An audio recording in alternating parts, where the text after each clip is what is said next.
You got Obama phone? Yes, everybody in Cleveland, low minority, got Obama phone. Keep Obama in president, you know. He gave us a phone. He gave you a phone? Do more. How did he give you a phone?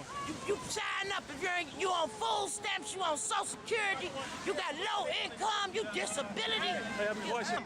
Okay, what's wrong with Romney again? Romney, he sucks. All right, ladies and gentlemen, I don't know what to say about that, but any chance I get to play it, it's so entertaining, we take that chance. And joining us now is Dan Riehl, columnist for Breitbart.com and creator and blogger of RealWorldView.com. That's RIEHL, worldview.com. Hey, Dan. How you doing, Steve? I'm doing well. One of the pieces that you wrote for Breitbart talked about how the FCC is upping the phone tax to subsidize the internet and also wants to expand this loony bird Obama phone program. Right. And it's actually expanded 3 to 5 times just in the last 2 or 3 years, in part because of the growth in cell phones. So what was originally set up in '85 as a means to give low-income people access to emergency phones, in case they had a 911 emergency or something of that nature, it's now become, and Republicans are opposed to it, not so much in terms of putting phones in the hands of people who need one for emergencies, but the problem is it's become something of a corporate boondoggle because now the phone companies are pushing it because they're using it to sell cell phones. Yeah, that's the problem with it. That's why that's why I look at it the way I look at it. And of course, you mentioned Republicans being against it. It doesn't seem to matter what Republicans are for or against anymore. I don't even know what Republicans are for or against anymore. And when I say Republicans, I mean the leadership. Look at the bill that just got passed, that's signed into law by the president today. It's an outrage on so many levels. Even Michelle Obama's outrageous so-called lunch program is fully funded in this.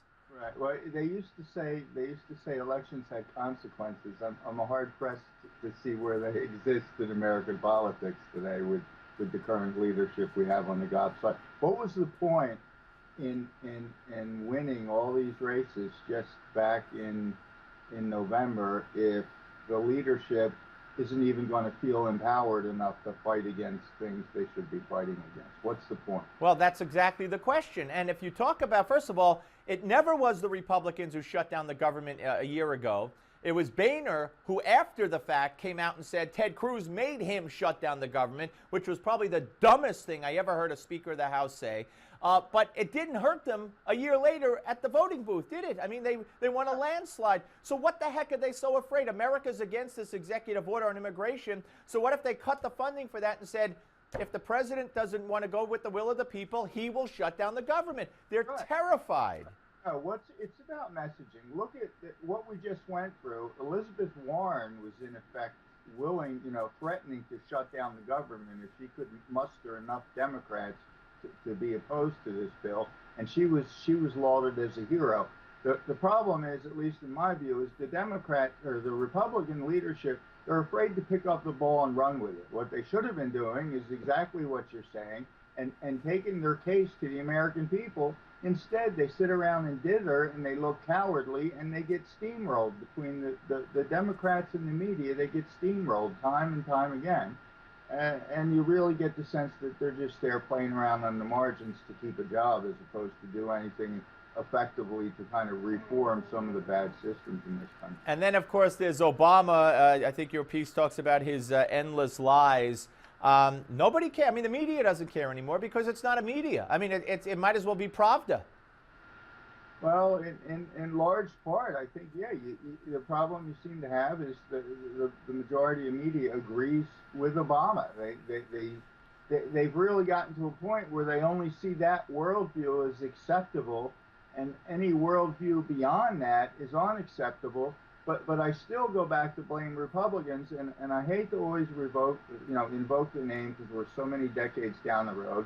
But I was a kid when 18 when I voted. I voted for Jimmy Carter, and I voted for Reagan, who was every bit against this whole kind of media complex.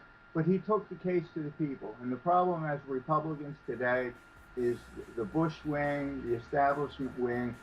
They don't even want to take the case to the people.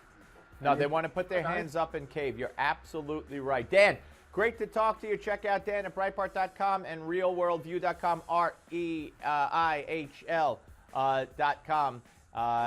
RIEHL, worldview.com. All right, Dan, thank you. We're coming back, folks. Don't go away.